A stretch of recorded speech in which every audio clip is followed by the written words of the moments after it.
আসসালামু আলাইকুম সম্মানিত ভিউয়ার্স, কেমন আছেন আপনারা সবাই? আশা করি সবাই ভালো আছেন। তো আমাদের ভুট্টার জমিতে আসছি। তো এখানে আল্লাহর রহমতে ভুট্টার ফলন অনেক ভালো।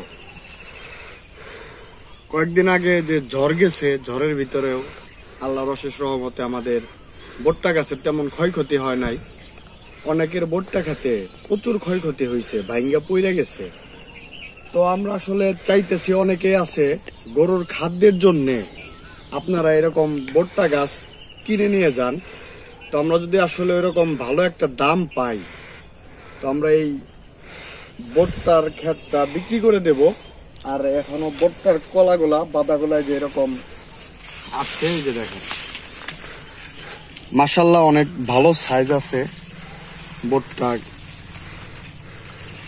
আর যদি এরকম ভালো দাম না পাই, তাইলে দেখা যায় যে অবশ্যই আমরা এই ভুট্টাগুলা পাকায় তারপরে শুকায় বিক্রি করব।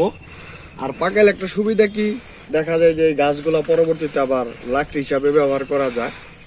আর যদি ওইভাবে যদি কেউ নেন, নিয়ে আপনারা দেখা যায় যে গরুর খাবার বানাবেন, তাহলে ভালো একটা দাম পেলে আমরা এটা বিক্রি করে দেব। তো সেক্ষেত্রে হয় কি, আমাদের একটু কষ্টটা কম হয়। এটা কষ্ট করে আর আমাদের ছুলতে হইব না, এই কষ্টটা আমাদের হবে না। যার কারণে আমরা এটা বিক্রি করতে চাইতেছি। যদি কারো দরকার হয় অবশ্যই যোগাযোগ করবেন। আর এই স্থানটা হইল মানিকগঞ্জ সদর, মানিকগঞ্জ সদর থানা। মানিকগঞ্জ একদম স্থান থেকে ওই 4-5 কিলো রাস্তা হবে এরকম। আর এখান থেকে একটা রাস্তা আছে, তো সেখানে হয়তো বা 2 মিনিট হাইটা যাইতে হইব, রাস্তা থেকে 2 মিনিট।